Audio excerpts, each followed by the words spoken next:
Har bir zamonning taraqqiyoti, xalqning yuksalishi va jamiyatning farovonligi ishlab chiqarish qudrati bilan o'lchanadi. Mamlakatimizda sanoat sohasi tobora rivojlanib, yangi korxonalar qad rostlayotgani yurtimizning iqtisodiy barqarorligi sari qadamdir.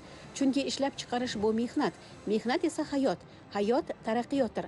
Bu jarayonning rivojlanishi, yangi texnologiyalarning joriy etilishi va mahalliy mahsulotlarga bo'lgan talabning ortishi natijasida yurtimiz yuksalishi yanada ortmoqda.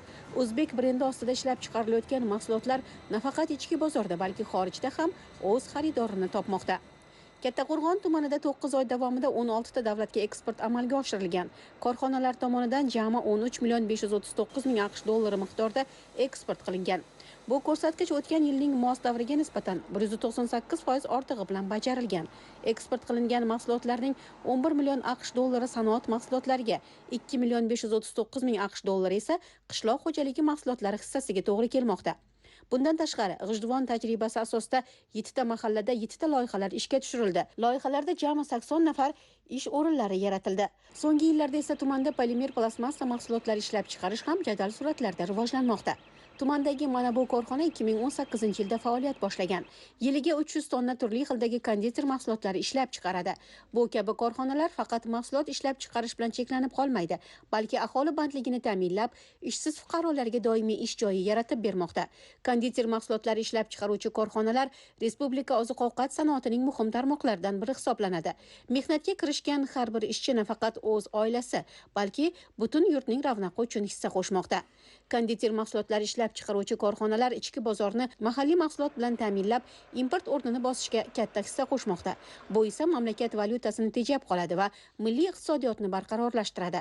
Shu bilan birga eksport salohiyati oshgan sari milliy brendlarimiz jahon bozorida tanila boshlamoqda. 2019-yildan sharq faoliyat ko'rsatamiz. Ishlaganimizga 6 yil bo'lib qoldi. Shuncha ayol ish bilan ta'minlab kelyaptilar. Ishimiz yaxshi, pishiriqqa ayollar o'zimiz ishlaymiz. 16 ta 17 ta ishchi biza. Yosh qizlarga ham bir hunar, uylariga o'tirib pishiriq pishirsalar ham, bir joyga borsalar ham, turmushga chiqqan qizlarimiz mana shunaqa ishlab ketdilar, ish qilib pishiriqlarimizni bilib, qo'llardan kelgan narsalarni pishirib yotibdilar. Biza ishlagan joyimizdan biza xursandmiz. Mehnat qilgan kishining ro'zg'ori bot, turmushi kun sayin farovon bo'lib boraveradi. Mazkur korxona xotin-qizlar hayotida yangi sahifalarni ochmoqda. Ya'ni daromad manbai, ijtimoiy faollik omili bo'lib xizmat qilyapti. Bu iqtisodiy farovonlikni faqat raqamlarda emas, balki odamlarning turmush tarzi o'zgarib, moddiy barqarorligi ortayotganida ham namoyon etadi. Bugun tumanda sanoatni rivojlantirishga katta e'tibor qaratilmoqda. Yangi industrial zonalar barpo etilmoqda. Mahalliy xomashyodan tayyor mahsulot ishlab chiqarish kengaymoqda. Xorijiy investitsiyalar jalb qilinmoqda. Bu jarayonlar viloyatimiz iqtisodiy mustaqilligini mustahkamlab, aholi farovonligini oshirishga xizmat qilyapti. Mana bugungi kunda Kattaqo'rg'on tumaniga tashqaridan kirib kelgan insonlar Kattaqo'rg'on tumanini bundan 3 yil oldin ko'rganga nisbatan nihoyatda o'zgarib ketganligini ko'rish mumkin. Hattoki ayrim paytlar 10 kun, 15 kun Kattaqo'rg'on tumanidan chiqib ketib qayergadir borib kelsangiz, Kattaqo'rg'onni yo'llarini tanimay qolasiz. Ko'chani atroflarini tanimay qolasiz. Sababi bitta narsa. Kattaqo'rg'onda iqtisodiyotning rivojlanishi, tadbirkorlikning rivojlanishi orqasidan o'sha xalqimizni yashash jarayonlari, yashash holatlari nihoyatda yuksalib ketayotganligini guvohi bo'lamiz. Bunga asosan mana shu Kattaqo'rg'on tumanida tadbirkorlikda keng rivojlanib ketganligi, davlatimiz tomonidan chiqargan barcha farmoyishlarga asosan qonunlar amalda ekanligini, qonun ustuvorligi amalda ekanligini ko'rish mumkin. Mana yoshlarimizga yerlarni berilayotganligi, ularga imkoniyat va sharoitlarni, qo'shimcha sharoitlar berilayotganligi va tadbirkorlikni cheklanmagan darajada izga qo'yilganligi deb o'ylayman. Ayniqsa mana xotin-qizlarimizda shu yilda o'zida 30 dan ortiq o'zlarini shaxsiy korxonalari joriy etildi. Hozir bugungi kunda 87 ta xotin-qizimiz tadbirkorlik bilan shug'ullanadi. Keng miqyosda. Nimagaki ularni qilayotgan ishlari nafaqat tumanda, viloyatda, respublikada o'z o'rni bor va o'zini nufuziga ega. Ayniqsa mana gilamchilik bilan shug'ullanayotgan, ko'rpa yostiq jildlari bilan shug'ullanayotganlar, kiyim-kechaklarni chiqarayotganlar, hattoki o'sha o'zlari tayyorlagan buyumlarni chetga eksport qilayotganlari ham bor. Mindiyon mahallasida, Kattaming mahallasida juda katta fabrika ochildi. Bunda 100 dan ortiq ayollarimiz ish bilan ta'minlandi. Buni orqasidan bilasizmi, ham oila ta'minlanyapti, ham tumanimizda nufuzi ortyapti. Bundan kelib chiqadiki, bugungi kunda mana shu iqtisodiyotimizni rivojlanganligi natijasida Kattaqo'rg'on tumanini nafaqat markazi, balki eng chekka qishloqlarda ham asfaltlashtirish ishlari, 108 ta maktab bo'ladigan bo'lsa, 90% dan ortig'i yangilandi va ta'mirlandi. Bundan tashqari 67 ta bog'chamiz bo'ladigan bo'lsa, ya'ni maktabgacha ta'lim tashkiloti bo'ladigan bo'lsa, hammasi yangilandi. Yaqinda mana prezidentimiz farmonlari chiqdiki, o'sha yangi O'zbekiston maqomidagi tumanlar qatoriga Kattaqo'rg'on tumanini qo'shilganligi. Bu viloyatimizda 4 ta tumandan bittasi Kattaqo'rg'on tumani. Buning natijasida 100 milliard pul Kattaqo'rg'on tumaniga ajratilyapti. Nima uchun? Shu farovonlikni oshirish uchun, mana shu ijtimoiy sohani rivojlantirish uchun, xalq yaxshi yashash uchun, farovon bo'lishligi uchun, ozodalikni rivojlantirish uchun, obodonlashtirishni yaxshilash uchun mana shu 100 milliard pul bugungi kunda Kattaqo'rg'on tumaniga ajratilgan. Mana ijtimoiy sohadagi holatini, iqtisodiy sohadagi holatini boshqa tumanlar bilan solishtiradigan bo'lsak, ko'z ochib yumguncha bo'lgan jarayonda juda katta ishlar qilindi va bugungi kunda Kattaqo'rg'onning ham salohiyati, ham taraqqiyoti o'sdi. Mamlakat iqtisodiy rivojlanishda mahalliy sanoat tarmoqlarini qo'llab-quvvatlash muhim ahamiyatga ega. Xususan, kichik va o'rta hajmdagi ishlab chiqarish korxonalari hududiy iqtisodiyotni barqaror rivojlantirish, aholi bandligini ta'minlash va import o'rnini bosuvchi mahsulotlar ishlab chiqarish orqali milliy iqtisodiyotning tayanchiga aylanmoqda. Shu jihatdan Kattaqo'rg'on tumanida faoliyat ko'rsatayotgan plyonka va polietilen mahsulotlari ishlab chiqaruvchi korxona hududning iqtisodiy salohiyatini oshirishda muhim rol o'ynamoqda. 80 nafar fuqaroning oilaviy daromadi ushbu korxona ortidan.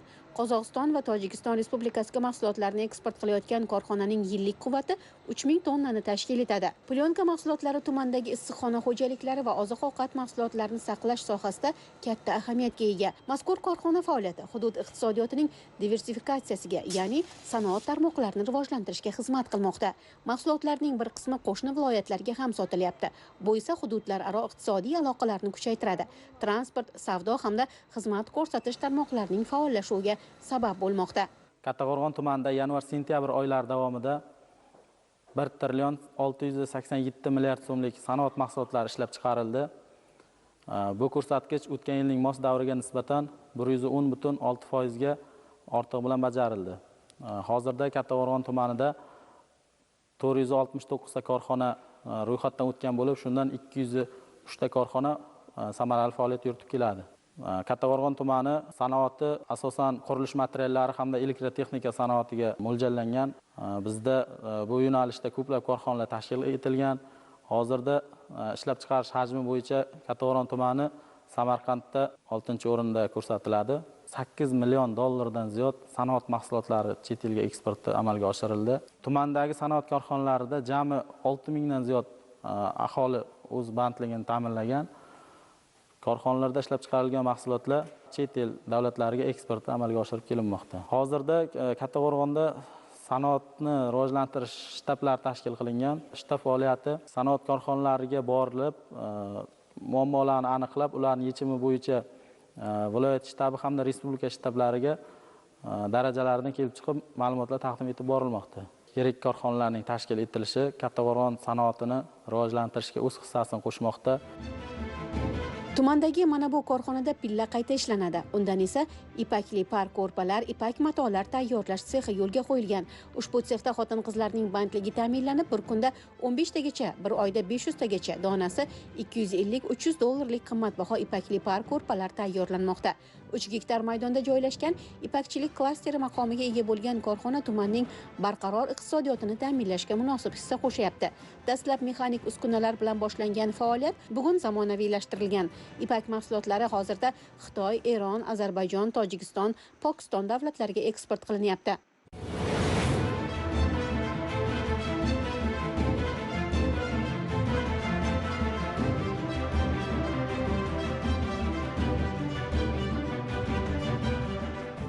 2024-yil yakuni bo'yicha bir yilda respublikamiz bo'yicha 110 milliard dollarlik yalpi ichki mahsulot yaratilgan bo'lib, yurtboshimiz 2030-yilgacha bu ko'rsatkichni 200 milliard dollarga yetkazishimiz kerakligini aytgan edilar. Olingan katta marrani bajarilishi uchun respublikamizda hamma sohada, har bitta hududda juda ham katta ishlar amalga oshirilyapti.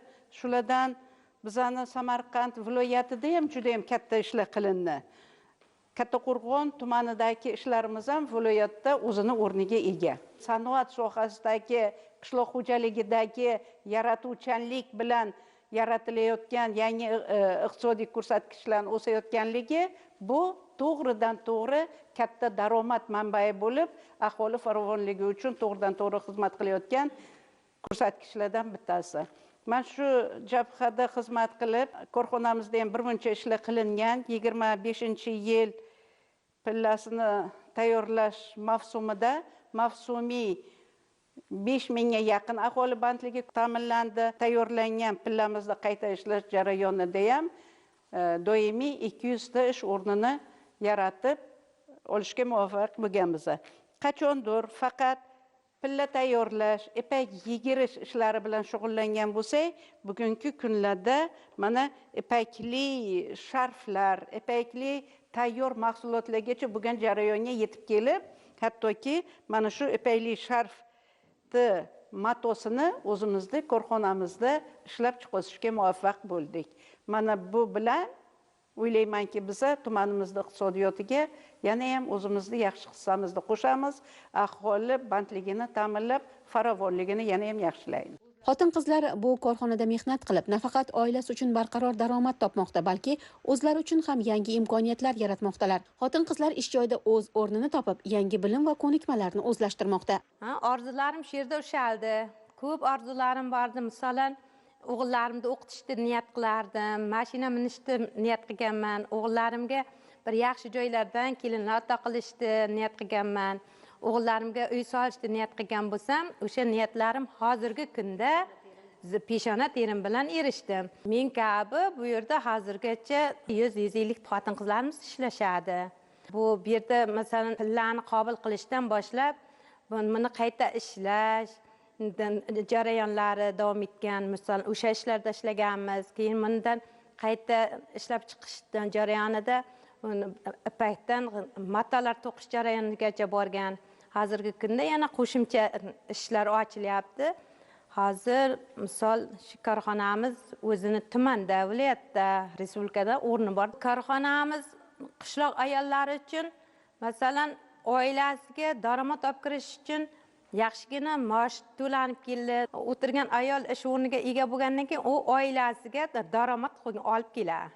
Odamlar hayotidagi bu o'zgarishlar bir-biriga bog'lanib, umumiy rivojlanishga olib kelyapti. Bandlik orqali oilalarda barqarorlik paydo bo'lmoqda, daromadlar ortmoqda va odamlar orasida mehnat qadri yanada oshyapti. Sanoat korxonalari esa shunday katta bir maydon bo'lib, unda mehnat orqali baxt va farovonlik qurilmoqda. 2019-yil keluvdim. Ishlayotibman shuncha yildan beri. Ishingizni yaxshi ko'rib qilsangiz, ishingizda unum bo'ladi.